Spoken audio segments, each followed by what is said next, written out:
Study IQ IAS, अब तैयारी हुई अफोर्डेबल।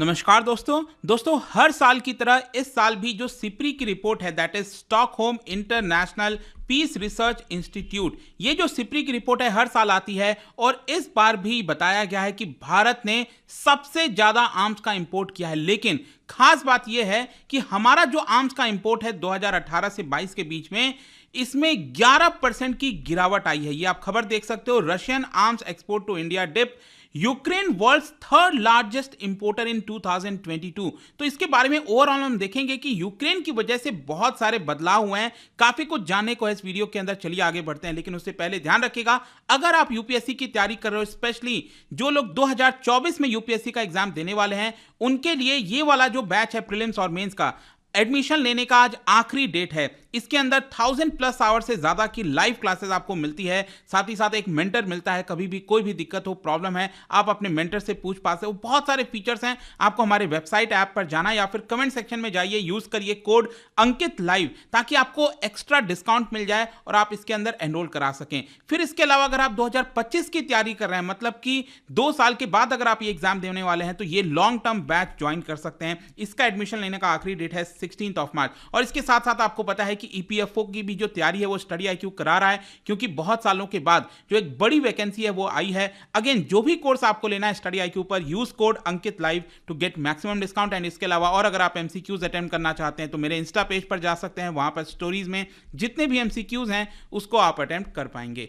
चलिए शुरुआत करते हैं और सबसे पहले देखते हैं एग्जैक्टली हुआ क्या। देखिए, जैसा कि मैं आपको बता रहा था कि भारत जो भी हथियार मंगाता है विदेशों से, बाहर के देशों से, उसमें गिरावट आई है 11%। अब ध्यान से समझिएगा, मैं ये जो 11% कह रहा हूं, ये मैं 5 साल के पीरियड की बात कर रहा हूं, क्योंकि जो सिप्री की रिपोर्ट आती है वो 5 साल को काउंट करती है। तो 2013-17 का ये जो फाइनेंशियल ईयर था, उसके मुकाबले ये जो 2018-22 अगर आप देखोगे, तो इन 5 वर्षों में हमने 11% कम आर्म्स इंपोर्ट किए हैं। लेकिन अभी भी हमें समझना है कि हम सबसे ज्यादा, पूरे दुनिया में सबसे ज्यादा जो हथियार मंगाता है, जो देश खरीदता है दूसरे देशों से, वो भारत ही है। और ये सारी रिपोर्ट आपको समझना है कि ये तब आ रही है जब भारत का जो फोकस है वो सेल्फ रिलायंस की तरफ जा रहा है। जो डिफेंस मैन्युफैक्चरिंग है वो हम भारत के अंदर ज्यादा से ज्यादा लगाना चाहते हैं। इसके बारे में मैं आपको और बताऊं, लेकिन ये आप देख सकते हो, SIPRI, that is Stockholm International Peace Research Institute, ये बेसिकली नॉन गवर्नमेंट ऑर्गेनाइजेशन है। 1966 में इसको एस्टैब्लिश किया गया था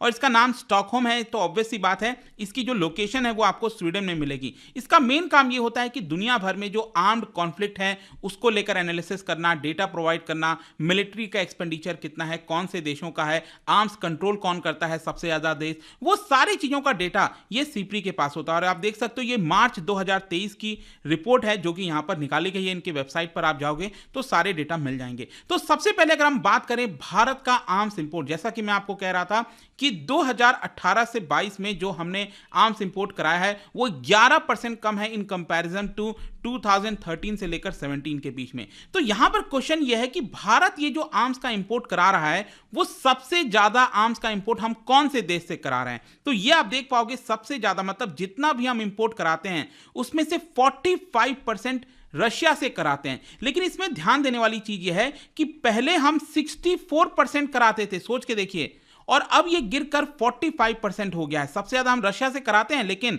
रशिया का जो परसेंटेज है वो यहां पर गिर गया है। फिर दूसरे नंबर पर है फ्रांस। पहले क्या होता था कि यूएसए हमेशा से दूसरे स्थान पर होता था, लेकिन पिछले कुछ वर्षों से यहां पर देखने को मिला है कि हम ज्यादा इंपोर्ट यूएसए के बजाय हम फ्रांस से करा रहे हैं, क्योंकि ये जो गिरावट हुई है ना, रशिया का जो शेयर में गिरावट हुआ है, उसका बेनिफिट बेसिकली फ्रांस को मिला है। और फिर यूएसए थर्ड नंबर पर चला गया। मतलब भारत जिन देशों से सबसे ज्यादा इंपोर्ट कराता है वो है रशिया, फिर है फ्रांस और फिर है यूएसए।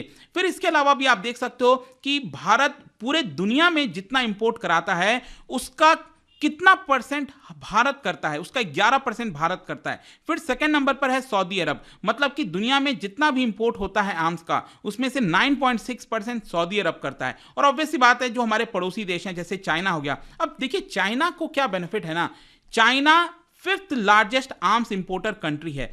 चाइना इंपोर्ट भी कराता है, लेकिन मैं अभी आपको आगे डेटा दिखाऊंगा, उसमें चाइना एक्सपोर्ट भी करता है। चाइना एक्सपोर्ट के मामले में 4th लार्जेस्ट है। सोच के देखिए, तो चाइना काफी ज्यादा चतुराई से इंपोर्ट भी करता है और एक्सपोर्ट भी बड़ी मात्रा में करता है। तो कहीं ना कहीं भारत को भी इसकी तरफ बढ़ना चाहिए। और अगर हम पाकिस्तान की बात करें तो ये पाकिस्तान का नंबर है आर्म्स इंपोर्ट में, वो 8th नंबर पर है। और दुनिया में जितना भी इंपोर्ट होता है उसका 3.7% पाकिस्तान खरीदता है दूसरे देशों से। लेकिन इसमें ध्यान रखिएगा कि पाकिस्तान सबसे ज्यादा कौन से देश से खरीदेगा? ऑब्वियस सी बात है, चाइना का जो एकदम साथी देश है वो है आपका चाइना, पाकिस्तान का। और चाइना से सबसे ज्यादा खरीदता है लगभग 77%, और उसके बाद स्वीडन और रशिया का नंबर आपको देखने को मिलेगा। और इस रिपोर्ट को अगर आप पिछले साल के रिपोर्ट से कंपेयर करोगे तो पिछले साल जो रिपोर्ट आया था उसमें यह बताया गया था कि यहां पर 2017-21 का डेटा देखने पे भारत ने 21% कम इंपोर्ट कराया था, वो फेल हुआ था, और इस बार 11% और गिरा है। मतलब लगातार ये जो गिरावट है वो आपको देखने को मिलेगी। भारत पहले जितना इंपोर्ट कराता था आर्म्स का, वो अब इतना इंपोर्ट नहीं करा रहा है। तो सबसे पहले क्वेश्चन यही है कि रीजन क्या है इसका। देखो, नए रिपोर्ट के अंदर बताया गया है कि भारत का ये जो इंपोर्ट में गिरावट है वो कहीं ना कहीं भारत ने जिस तरह से फोकस किया है कि वो अपने इंपोर्ट को रिप्लेस करेगा लोकल प्रोक्योरमेंट से। भारत ने कई सारे मेजर्स लिए हैं पिछले 4-5 वर्षों में ताकि वो सेल्फ रिलायंस बन सके। स्पेशली रशिया यूक्रेन वॉर को देखते हुए आपने देखा ही होगा, भारत कोशिश कर रहा है कि हम पूरी तरह से किसी एक देश के ऊपर निर्भर ना हो और हमारे पास खुद के पास क्षमता हो। जैसे कि फॉर एग्जांपल यहां पर एक सेपरेट बजट निकाला है भारत सरकार ने कि उस बजट से सिर्फ हम लोकली बाइंग करेंगे आर्म्स का। फिर इसके बाद आप देख सकते हो फॉरेन डायरेक्ट इन्वेस्टमेंट, ये पहले 49% था, ये बढ़ाकर 74% कर दिया गया। नोटिफाइंग जो हंड्रेड्स ऑफ वेपन्स हैं, सिस्टम्स हैं, उसको सरकार ने नोटिफाई किया कि वो हम इंपोर्ट नहीं करा सकते, वो इंडिजिनाइज तरीके से प्रोक्योर करना पड़ेगा। और आप देख सकते हो भारत सरकार ने इस साल का जो बजट निकाला था उसमें डिफेंस बजट में 1 लाख करोड़ का बजट सिर्फ और सिर्फ लोकल प्रोडक्ट प्रोक्योरमेंट के लिए निकाला है। मतलब कि डोमेस्टिक प्रोक्योरमेंट ही कर सकती है हमारी जो सेना है। अगर आप इसको कंपेयर करो पिछले सालों में, तो पिछले साल ये 84,000 करोड़ था, उसके पहले 70,000 करोड़, फिर 51। मतलब कि लोकली जो हम प्रोक्योर करते हैं आर्म्स का, उसका वैल्यू लगातार उसमें सरकार ज्यादा खर्च कर रही है। और इसीलिए यहां पर जो एक्सपर्ट्स हैं, जैसे कि यहां पर एयर मार्शल अनिल चोपड़ा जो कि रिटायर्ड हैं, उन्होंने ये बताया कि देखिए भारत की मिलिट्री बहुत लार्ज है, तो ऐसा नहीं है कि एक झटके में हम जो जितना भी इंपोर्ट कराते हैं वो खत्म कर देंगे। इसको लगते लगते बहुत समय लगेगा, लेकिन जो भी स्टेप्स अभी लिए गए हैं वो काफी सराहनीय है और हम अब इंडिजिनाइजेशन एफर्ट की तरफ काफी तेजी से आगे बढ़ रहे हैं। लेकिन इसके साथ साथ एक और जो जरूरी चीज आपको जानना है वो है यूक्रेन का इंपोर्ट सर्च। एक्चुअली अगर आप देखोगे ना, जो यूक्रेन कितना इंपोर्ट कराता है, तो यूक्रेन है 14th नंबर पर, और दुनिया भर में जितना भी इंपोर्ट कराते हैं जो देश, उसमें से 2% अकेले यूक्रेन ने कराया है। ये ध्यान रखेगा, ये जो डेटा है ना वो मैं आपको बता रहा हूं 2018 से 22, वही जो 5 साल का पीरियड है ना, वो इसका डेटा देख सकते हो। अब आप में से कुछ लोग सोच सकते हैं कि सर 2% तो कुछ भी नहीं है, लेकिन ध्यान रखिएगा कि जो रशिया यूक्रेन का वॉर स्टार्ट हुआ था उसके पहले अगर आप देखोगे तो 0.05% भी नहीं था यूक्रेन। अब यहां पर ये 2% चला गया। मतलब कि पिछले साल यहां पर यूक्रेन ने बहुत तेजी से आर्म्स का इंपोर्ट किया है, और सबसे ज्यादा इंपोर्ट कहां से किया है? यूएसए से किया है, फिर पोलैंड से किया, उसके बाद जर्मनी। मतलब ये जो नाटो देश है ना, अब देखिए आजकल नाटो बोलने पे क्या है ना कि कल से जब से ये नाटो को अवार्ड मिला है ऑस्कर का, वो बार बार उसी से मैं कंफ्यूज हो जाता हूं। तो ये जो नाटो देश है उन्हीं से यूक्रेन जो है वो आपका इंपोर्ट करा रहा है। खैर, अगर हम स्पेसिफिकली सिर्फ 2022 की बात करें, सिर्फ पिछले साल की बात करें, ठीक है, उसमें अगर आप देखोगे तो यूक्रेन 3rd नंबर पर है। सबसे ज्यादा इंपोर्ट पिछले साल कतर ने किया था, उसके बाद भारत ने, और फिर यूक्रेन का नंबर है। तो सोच के देखिए यूक्रेन कितना ज्यादा हथियार पिछले साल इंपोर्ट करा है अलग अलग देशों से। अब ये तो हमने इंपोर्ट की बात कर ली। अगर हम एक्सपोर्टर्स की बात करें, सबसे ज्यादा एक्सपोर्ट कौन सा देश करता है, तो जाहिर सी बात है यूनाइटेड स्टेट्स ऑफ अमेरिका। आप देख सकते हो दुनिया भर में जितना भी एक्सपोर्ट होता है उसमें 40% एक्सपोर्ट अकेले यूनाइटेड स्टेट्स करता है। और कौन से देश को करता है? सऊदी अरब को करता है, जापान को और ऑस्ट्रेलिया को सबसे ज्यादा। फिर रशिया का नंबर 2nd है। देखो रशिया लगातार गिरता जा रहा है। पूरा अगर हम शेयर देखें आर्म्स एक्सपोर्ट का, तो रशिया 16% ही एक्सपोर्ट करता है, भले ही दूसरे नंबर पर है, लेकिन आप देख सकते हो पिछले 5 साल के मुकाबले ये 31% गिरा है। और सबसे ज्यादा एक्सपोर्ट किसको करता है रशिया?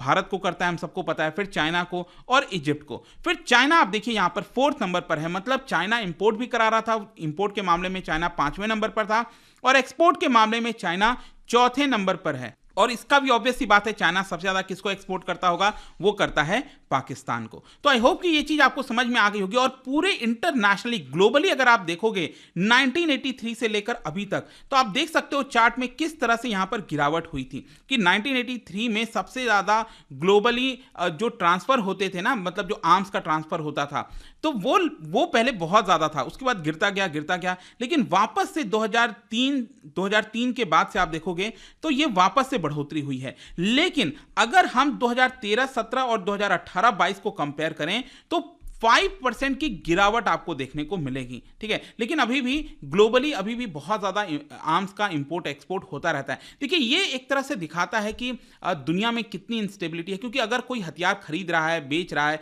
तो ऑब्वियस सी बात है ना कि यहाँ पर युद्ध चल रहा है, तभी ज़्यादा खरीदे जा रहे हैं। तो इसको कहीं ना कहीं कमी लाने की जरूरत है। खैर, जो भी है, कंक्लूजन में क्या निकलता है, देखो कंक्लूजन में यहाँ पर यही है भारत के पर्सपेक्टिव से कि हमें यहाँ पर जो इंपोर्ट पर डिपेंडेंसी है उसको लगातार कम करना है। और यहाँ पर जो हमारे चीफ ऑफ डिफेंस स्टाफ हैं जनरल अनिल चौहान, उन्होंने साफ साफ कह दिया था 3 मार्च को कि अगर हमें इसको सक्सेसफुल बनाना है तो जो तीनों सेनाएं हैं हमारी, उनको साथ आना पड़ेगा और उसको पुश देना पड़ेगा, तभी ये सक्सेसफुल बन सकता है। और इनफैक्ट मैं आपको एक और चीज बताता हूं, पिछले साल यहां पर एक रिपोर्ट आया था स्पेसिफिकली इंडो पैसिफिक रीजन का, जो इंडो पैसिफिक पूरा रीजन है उसका रिपोर्ट आया था। उसमें भारत ने कितना एक्सपोर्ट किया था, भारत का कौन सा रैंक था इन टर्म्स ऑफ एक्सपोर्ट, तो आप देख सकते हो भारत का 4th रैंक था इन टर्म्स ऑफ एक्सपोर्ट।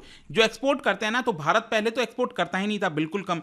तो अभी क्या है, धीरे धीरे हम एक्सपोर्ट भी करने लग गए हैं, जो कि एक काफी अच्छी बात है। तो यही पूरा वीडियो था रिगार्डिंग दिस सिप्री का रिपोर्ट। आई होप कि आपको अच्छे से सब कुछ समझ में आ गया होगा। और जाने से पहले एक इंटरेस्टिंग क्वेश्चन, क्या बता सकते हो भारत के पास कौन सा ट्रांसपोर्ट टैक्टिकल लिफ्टर है जो कि कैपेबिलिटी रखता है 50 टन से भी ज्यादा का जो पेलोड है उसको उठाने के लिए? ये हमारे इंडियन एयरफोर्स के द्वारा इस्तेमाल किया जाता है, आपको बताना है। इसका राइट आंसर आप सबको पता है, मेरे इंस्टाग्राम पर तो मिलेगा ही, वहां पर अगर आप नहीं हो कोई बात नहीं, टेलीग्राम से भी ले सकते हैं इसका सही उत्तर। मैं कई सारे जो MCQs हैं वो यहां पर स्टोरीज में डालता रहता हूं।